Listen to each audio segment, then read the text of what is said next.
முதல் வாசகம். ஆண்டவர் யாரிடம் அன்பு கொண்டிருக்கிறாரோ அவர்களை கண்டித்து திருத்துகிறார். எபிரேயருக்கு எழுதப்பட்ட திருமுகத்திலிருந்து வாசகம். அதிகாரம் 12, இறைவசனங்கள் 4 முதல் 7, 11 முதல் 15. சகோதர சகோதரிகளே, பாவத்திற்கு எதிரான போராட்டத்தில் இரத்தம் சிந்தும் அளவுக்கு நீங்கள் இன்னும் எதிர்த்து நிற்கவில்லை. தம் பிள்ளைகளிடம் பேசுவது போல் இறைவன் உங்களுக்கு தந்த பின்வரும் அறிவுரையை நீங்கள் மறந்துவிட்டீர்கள். பிள்ளாய், ஆண்டவர் உன்னை கண்டித்து திருத்துவதை வேண்டாம் என தள்ளிவிடாதே. அவர் கண்டிக்கும் போது தளர்ந்து போகாதே. தந்தை தாம் ஏற்றுக்கொண்ட மக்களை தண்டிக்கிறார்.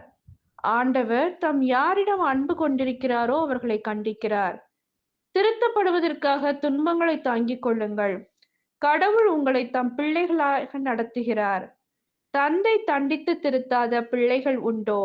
இவ்வாறு திருத்தப்படுவது இப்போது மகிழ்ச்சிக்குரியதாய் இராமல் துயரத்துக்குரியதாகவே தோன்றும். ஆனால் பின்னர் இவ்வாறு பயிற்சி பெற்றவர்கள் அமைதியையும் நேர்மையான வாழ்வையும் பயனாக பெறுவர். எனவே தளர்ந்து போன கைகளை திடப்படுத்துங்கள். தள்ளாடும் முழங்கால்களை உறுதிப்படுத்துங்கள். நீங்கள் நேர்மையான பாதையில் நடந்து செல்லுங்கள். அப்போதுதான் ஊனமாய் போன கால் மூட்டு பிசகாமல் குணமடையும். அனைவருடனும் அமைதியாய் இருக்க முயலுங்கள். தூய்மையை நாடுங்கள். தூய்மையின்றி எவரும் ஆண்டவரை காண மாட்டார். உங்களுள் எவரும் கடவுளின் அருளை இழந்து விடாமல் இருக்க பார்த்து கொள்ளுங்கள். கசப்பான நச்சுவேர் எதுவும் உங்களுக்குள் முளைத்து தொல்லை கொடுக்காதபடியும் அதனால் பலர் கெட்டு போகாதபடியும் பார்த்து கொள்ளுங்கள். இது ஆண்டவரின் அருள்வாக்கு. இறைவா உமக்கு நன்றி. நற்செய்தி வாசகம். சொந்த ஊரிலும் சுற்றத்திலும் வீட்டிலும் தவிர மற்றெங்கும் இறைவாக்கினருக்கு மதிப்புண்டு. மார்க் எழுதிய தூய நற்செய்தியிலிருந்து வாசகம். அதிகாரம் 6, இறைவசனங்கள் 1 முதல் 6. அக்காலத்தில் இயேசு தொழுகை கூட தலைவரின் வீட்டிலிருந்து புறப்பட்டு தமது சொந்த ஊருக்கு வந்தார். அவருடைய சீடரும் அவரை பின்தொடர்ந்தனர்.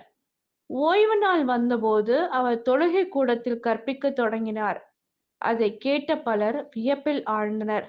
அவர்கள், இவருக்கு இவையெல்லாம் எங்கிருந்து வந்தன? என்னே இவருக்கு அருளப்பட்டுள்ள ஞானம்? என்னே இவருடைய கைகளால் ஆகும் வல்ல செயல்கள்? இவர் தச்சர் அல்லவா? மரியாவின் மகன்தானே? யாக்கோபு, யோசே, யூதா, சீமோன் ஆகியோர் இவருடைய சகோதரர் அல்லவா? இவர் சகோதரிகள் இங்கு நம்மோடு இருக்கிறார்கள் அல்லவா என்றார்கள். இவ்வாறு அவரை ஏற்றுக்கொள்ள அவர்கள் தயங்கினார்கள். இயேசு அவர்களிடம், சொந்த ஊரிலும் சுற்றத்திலும் தம் வீட்டிலும் தவிர மற்றெங்கும் இறைவாக்கினர் மதிப்பு பெறுவர் என்றார். அங்கே உடல் நலமற்றோர் சிலர் மேல் கைகளை வைத்து குணமாக்கியதை தவிர வேறு வல்ல செயல்கள் எதையும் அவரால் செய்ய இயலவில்லை. அவர்களது நம்பிக்கையின்மையை கண்டு அவர் வியப்புற்றார்.